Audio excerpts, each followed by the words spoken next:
In this video, you are about to witness an absolutely brutal shadow-stalking showdown between Batman and Spider-Man Noir. But before they completely destroy each other, we must first analyze their arsenals and abilities to determine who truly holds the tactical advantage. Let's begin. Welcome, true believers and newcomers alike. Whoa, stop. Time out. Cut the feed. This is not the Spider-Man we want today. Change the channel. If you even cared, you'd actually be here. Nope, not the Stark intern either. You gotta go back further in time. Way further.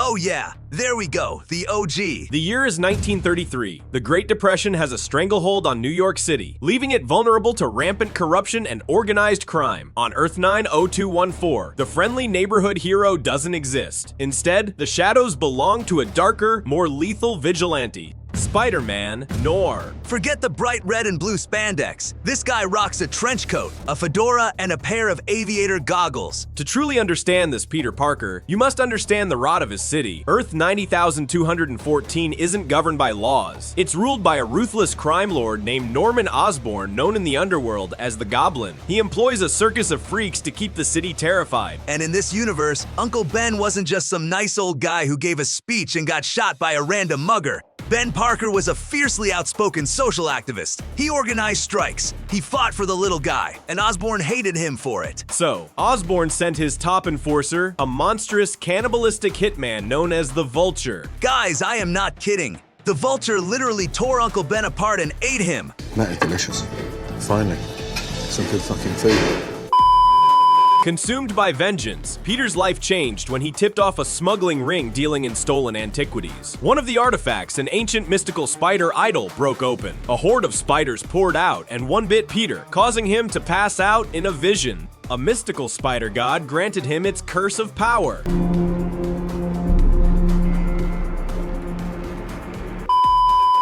So, no radioactive science experiment here. Just straight up ancient, terrifying spider magic. The mystical bite granted Peter enhanced strength, speed, agility, and a spider sense to warn him of danger. Unlike his mainline counterpart, his body naturally produces organic webbing, which he often sprays out as a net to trap his enemies. Yeah, the webs are cool, but let's talk about the real hardware. Spider-Man Noir carries dual .45 caliber M1911 pistols. If a mobster tries to run, he doesn't just web them up, he introduces them to cold, hard lead.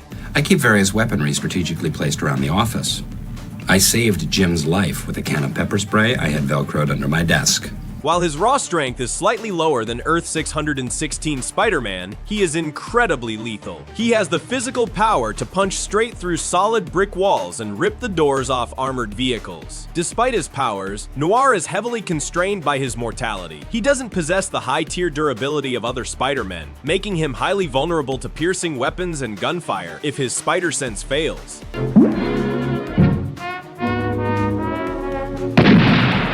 Driven by loss and armed with lethal justice, he is the vengeance of 1933. Wherever the corrupt pull the strings, he will be there to cut them down. Gotham City, a breeding ground for the criminally insane, a cesspool of corruption, but lurking within its darkest shadows is its greatest protector, Bruce Wayne, the Batman.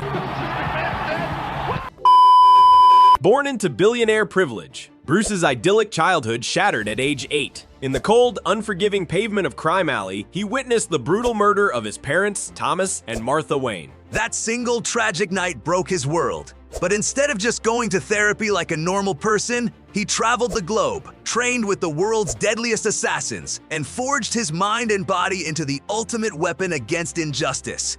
I should get some sleep.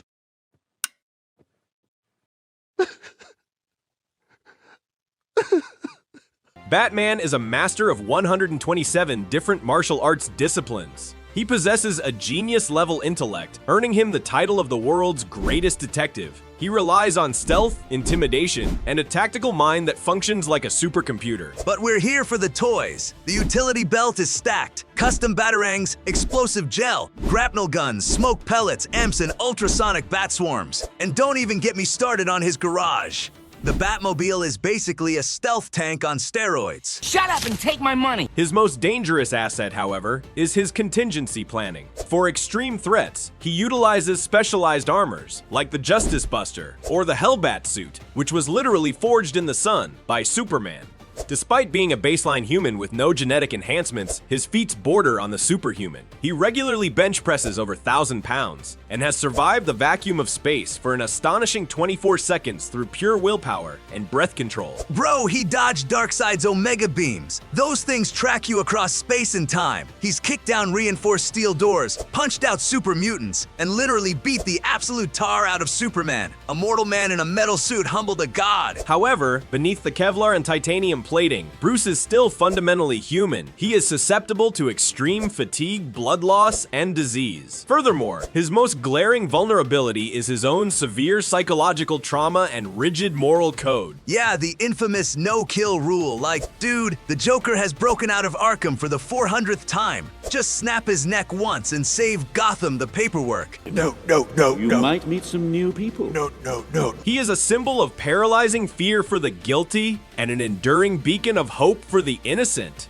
He is vengeance. He is the Knight. He is Batman. The data is processed and both combatants have been fully analyzed. It is time for the main event. Let the fight begin. An abandoned, dusty warehouse. Batman watches from the rafters. Below Spider-Man, Noir clings to a crate. Batman strikes first, hurling 3 precision batarangs at the stranger's back. Noir's spider sense flares. He backflips off the crate, dodging the blades, and fires a heavy web blast upward. Batman evades with his grapple gun, zipping across the gap to deliver a flying kick. Noir blocks but slides back.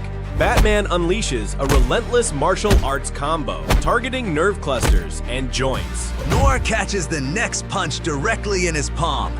His raw superhuman strength stops the Dark Knight cold. Noir twists the arm and flings Batman through the air. Batman crashes through a stack of wooden pallets. Noir lunges forward to finish it, but a smoke pellet detonates. Thick, blinding gray fog instantly floods the floor, and Batman vanishes. Noir's spider sense distorts into agonizing static. Batman has deployed microscopic sonic emitters to jam his enhanced senses. Batman strikes from the blind spot. The fight devolves into close-quarter savagery. Noir uses brute force, crushing Batman's gauntlet and shattering his utility belt gadgets. With a devastating right hook, Noir sends the Dark Knight crashing against a steel beam. Batman slumps to the floor, seemingly defeated. Noir stands over him, resting his revolver on his shoulder, convinced the battle is won. Noir snaps the revolver from his shoulder, leveling the barrel directly at Batman's cowl, ready to end the legend. But Batman's hand twitches toward a hidden switch on his shattered belt. During the close quarters beatdown, Batman secretly planted micromagnetic neural disruptors across Noir's trench coat. He presses the button. A high-voltage current surges, specifically designed to paralyze superhuman biology. Noir instantly collapses. His muscles lock in agonizing paralysis, his immense strength rendered useless. Broken but victorious, Batman rises. The shadows belong only to the Bat.